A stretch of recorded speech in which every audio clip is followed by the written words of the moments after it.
What's up? This your man Dre Mac coming to you again with another video. This particular video, let's talk about Phase 4. I did a video about this before, but I kind of want to talk about some of the creative choices that went into Phase 4. But the real question is, are you ready?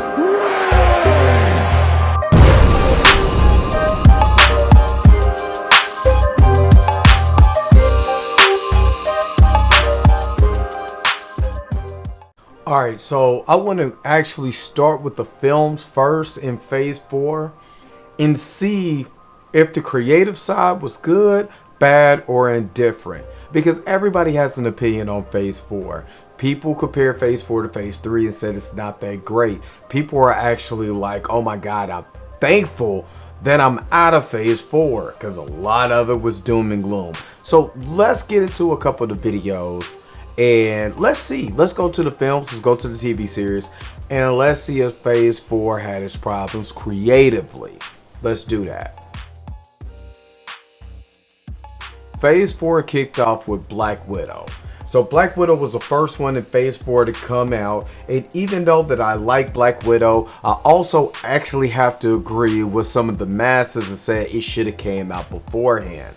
I absolutely enjoy the dynamic of the family in Black Widow, but at the same time I'm looking at Black Widow and I'm like, yo, if this would have came out like right after Winter Soldier or in between that time, it would have made it out for a better movie. Of course, you know, we already know what happened with the Black Widow character on Vormir. She's the reason why they was able to get the Soul Stone, so we know that that version of Black Widow is no longer here. But we know that we got a new one, and to interject, the timing of it was just a little off. Plus, it happened during a pandemic year where Scarlett Johansson and Marvel slash Disney was not seeing eye to eye when it came to the revenue. So I can say, you know, creatively it was good. It was just, it should have been placed in a different time period. The next film that came up was Shang-Chi and the Legend of the Ten Rings. And of course, that was the second film that came out in MCU Phase 4. Now, I absolutely loved Shang-Chi. And creatively, because this is a newer story, they took some creative liberties to update the character compared to his 1970s debut, especially during what we call the Bruce exploitation movement, or the Kung Fu exploitation movement, where everything was Kung Fu, was a Kung Fu craze. So I had no problems with the creative decisions on there. I believe it was a lot better than what people gave it credit for. They didn't have the third act problem with CGI monsters or whatever and not focusing on the actual characters, yes. But overall, still enjoy this movie to this day. Alright, so the next movie after that was the Eternals. And now, Eternals has kind of a weird fan base because, again, Eternals is not like a major player as far as in Marvel now, and when I say that, I'm talking about is your standard comic book characters, Spider-Man, the X-Men, you know, Iron Man, or whoever, Black Panther. With this particular movie, is trying to tell something that's going to be large in reigning in the future. I believe it was maybe a little too long, and because there are characters that you don't know really about, you don't spend a ton of time just with the whole entire group. They're split between different portions of something that you're kind of rooting for particular characters. And you know, the film is absolutely gorgeous. The CGI is gorgeous, and again, I believe that there's some things that Eternal set up that in the future of the MCU is going to come into play. But there is some ambiguous and big old things that has been explained in this particular movie. But creatively, I cannot be mad at I think it's Chloe Zhao for the way that she made this movie. Certain liberties with the characters or whatever, I had absolutely no problem. It's kind of like when James Gunn got Guardians of the Galaxy. You got to start somewhere, and even though that those are two totally different two totally different directors doing two totally different things, I could be able to see their vision as far as what they want to in the Eternals. And again, as we can say, it's boring. It does have some slow, boring parts. I'm telling you, you're gonna look back at the Eternals and like, it's gonna Age of Ultron you. Trust me on this one. Alright, so the next movie after that, Spider-Man No Way Home. It's nothing I have to say about this. The best film in Phase 4. Period. Point blank. I don't care what nobody say. That is the best film in Phase 4. Now, is Peter Parker an idiot in there? Yes. Is Doctor Strange even more of an idiot in there? Yes. Yes, they are. But it moves the plot forward. You got all three Spider-Man. Absolutely the best film. And this was a Sony project, even though it's MCU related in the Phase 4. This is still the best, bar none, the best film out of Phase 4 that I had so much fun for. The emotion, the roller coaster, the redemption of Andrew Garfield's Spider-Man. Hands down, number one, Spider-Man No Way Home. Best film out of Phase 4 creatively. Did a lot, especially opening up a multiverse, opening up a Spider-Verse. You know, especially with Sony doing a Spider-Verse here soon. Man, you already know. Best film, period. Doctor Strange and the Multiverse of Madness. Now, I like this movie, and then there's some things creatively that could have been a little bit better. And what I mean by that is that you had WandaVision, which I'm going to go into the television shows too. You had WandaVision that was before that. WandaVision was great. WandaVision was groundbreaking, especially the way that Wanda was a villain of her own show, of her own Disney Plus show. She was the villain. I don't care. You hold a town hostage, you're the villain. So again, great show. But when it came to the direction of her character, there was a lot of creative things that they did. Maybe I didn't agree with. It wasn't that greatly executed. It kind of took us a step back. Instead of her, we kind of understand that this particular version of Wanda going into WandaVision, they tweaked her character and she became more of a crazy mystical Karen than anything.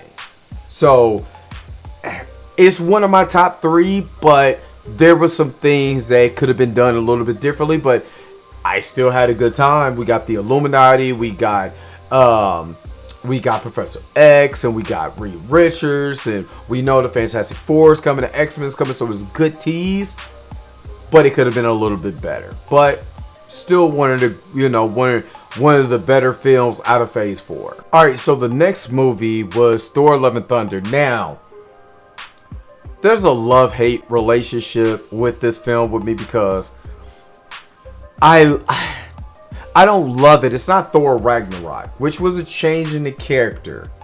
This is where I start talking about creative. And I believe creative went off of the rail when it comes to this film. This is the reason why I say creative went off the rail. Is because when you're dealing with grief and that's what Phase 4 just, it's a lot of dealing with grief and strife and all this other stuff, which is nothing wrong with that. Also introducing other characters and stuff like that, but to have so much of a complete change in the character of Thor without the audience being known why are you so jokey, why are you so aloof all of a sudden. You went from like this very serious person in the first Thor film, second Thor film, Age of Ultron, Avengers film, and now you're just this jokey haha kind of guy, and we're not exploring what he's really going through. If he sat down and like cried, and the reason why I'm saying that is because we've seen that with the character of Bucky in Falcon and the Winter Soldier. is that once his character kind of broke down, you understood the reason why he did certain things, and probably in the storytelling it wasn't told that Taika Waititi went to jokes instead of actually explaining all the crap that Thor is dealing with, so we can be able to connect with the character again. I'm like that when I'm grieving. I got things going on. I joke and laugh when stuff is not funny because I'm really hurting inside. But if that is not being told in the story, then how are we able to know? You're sitting there like, that doesn't make sense. Why is he acting like a doofus right now? So that was one of the things that really hindered the movie, even though it does have a beautiful telling. Plus the creative, and I'm not going to poo-poo this, the creative decision on Gore the God Butcher, I want to say there was product images that was Gore was going to look a different type of way, and I think they should have went with that. I get it, you know, I get it, but I would have said if they would have went with the original idea for the look, creative, that was a problem, and would have still had his motivation, like I'm going to kill all guys, and actually showing us, the audience, him killing guys and making this dude a viable threat, then it would have made sense. But since they didn't, they had him scaring children, that was not what we were looking for. So creatively, Thor: Love and Thunder, it was good and bad all wrapped up into one. You know, there's some really good parts and a really bad parts. So that's kind of how I feel on that one. In the last one, the last movie in Phase 4 was Black Panther: Wakanda Forever. I talked about this multiple times, so you already know. Beautiful shot movie. There were some great moments in this movie. Of course, you already know creatively, I think it's garbage pail juice. It's kind of like what I'm saying about Thor: Love and Thunder. Like, it's hard for me to continue to watch this movie because of the creative decisions. This is one of the reasons why I haven't really watched Thor: Love and Thunder repeatedly over and over and over again, even though I have to believe it's on Disney Plus now. And the reason why is because some of the creative decisions just did not make sense to the point where I'm understanding this character, understanding the character's motivation. Why is he there? The whole nine. So there's a repeat watch it. It's not just jokes. And that's the problem. It's not just jokes. I get it. But there still has to be a story to be told. There still have to be different people. Your side characters have to be compelling enough for me to be able to watch it. That's what Thor Ragnarok did. There was so much good story, and we understood, and we understood that character that went into Endgame and in Infinity War. There was a character growth, you know, it was so much that I really like going toward the end of Phase 3 that they dropped the ball on Phase 4. And with Black Panther: Wakanda Forever, the major thing is the grief, mirroring the real life trauma that happened with Chadwick Boseman and T'Challa, and making them synonymous. And that's a problem. We're making these characters too synonymous. Like, okay, yes, you know, Wolverine. Wolverine's one of my favorite characters. It's Deadpool, Wolverine, Black Panther. My favorite characters of all time. Now, with that being said, if they recast Deadpool with somebody else besides Ryan Reynolds, I'm not going to be looking at that and like, he can't be Ryan Reynolds. I'm going to have to see exactly what he does. You know, again, before there was Ryan Reynolds, there was Nolan North as my Deadpool.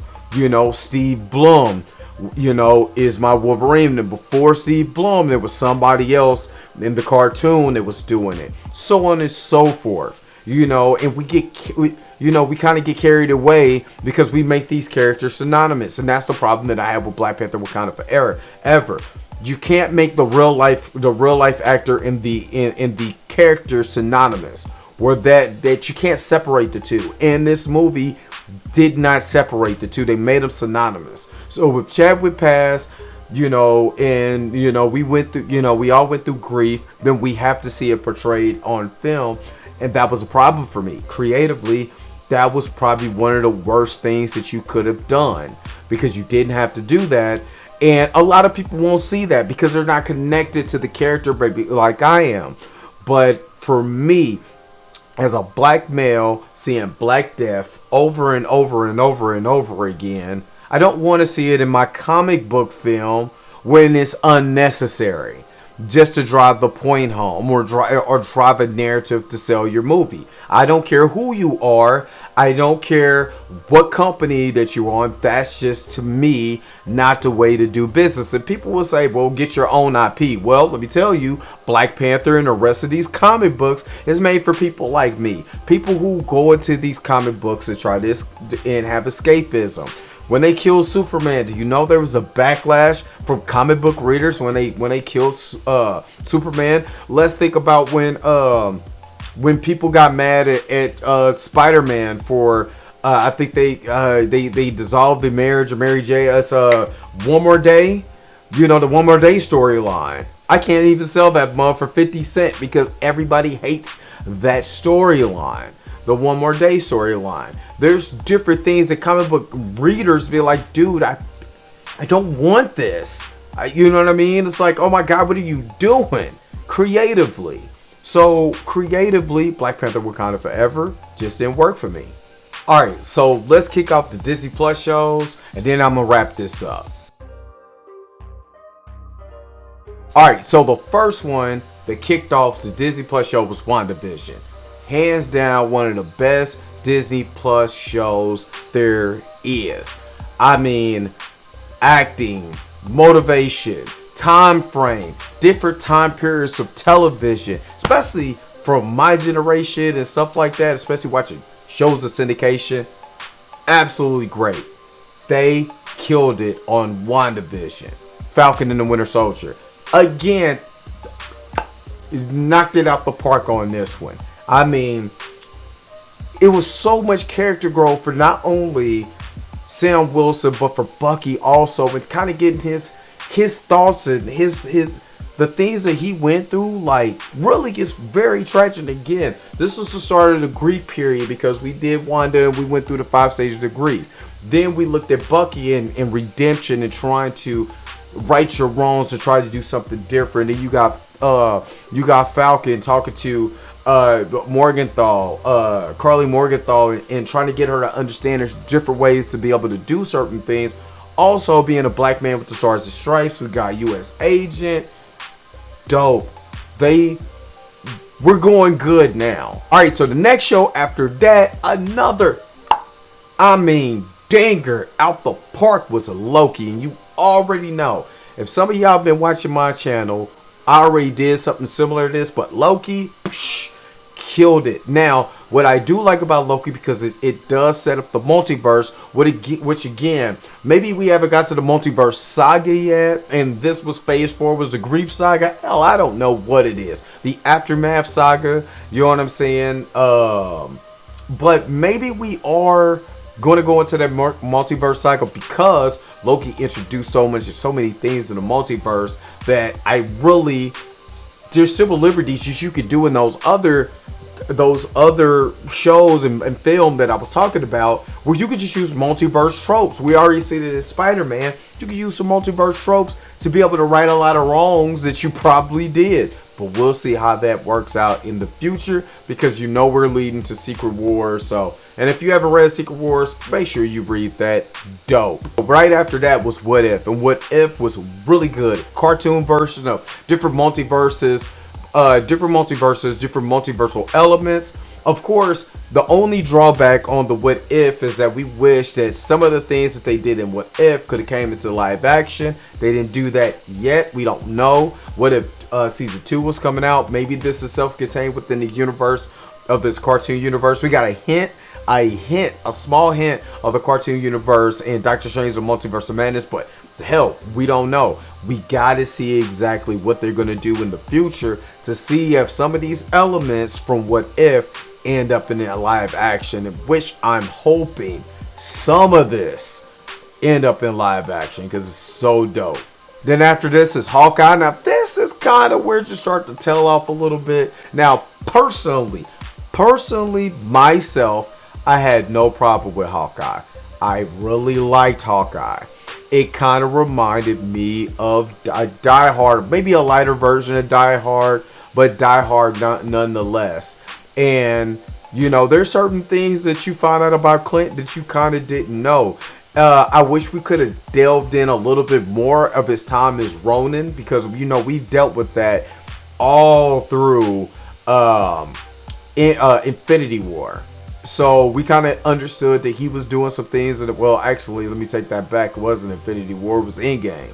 But we found out that, a lot of things he was doing in Endgame as Ronin, but we didn't really dive so deep into that we kind of understood a little bit more of why he was doing it. But, gave us some flashbacks of him being Ronin, just a little bit more, but it did set up Kate Bishop and all of that. Get set up the Kingpin. The Kingpin is back.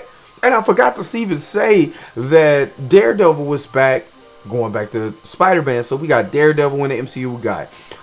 We got the Kingpin back. So again, it was hitting. It was to me. I liked it, but I know a lot of other people was like, it was okay, but it wasn't my favorite. But because of all the knocking, you hit 3 home runs in a row, everybody's gonna look kind of sideways at a double, and it ain't even a bad play. At least you on base. So I liked it, but this is one of those things. Moon Knight. Now, personally, for me, Moon Knight creatively, good.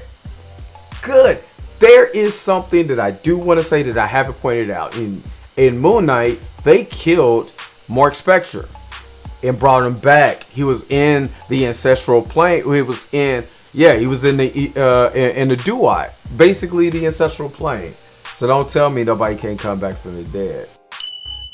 So what I'm saying is that Moon Knight gave us so much in the character perspective, just the thought process. It was, oh my God, another home run. Okay, Marvel was starting to get me back with the Moon Knight. Moon Knight was good, especially my man Mr. Knight. Oh my God, if you're not reading Moon Knight, the current run of Moon Knight, make sure you're reading that right now through Marvel Comics. Man, it's excellent. All right, next was She-Hulk, and that's the last one in Phase 4. Besides the holiday specials, and I'm gonna talk about those two with Werewolf by Night and with Guardians of the Galaxy, the holiday special.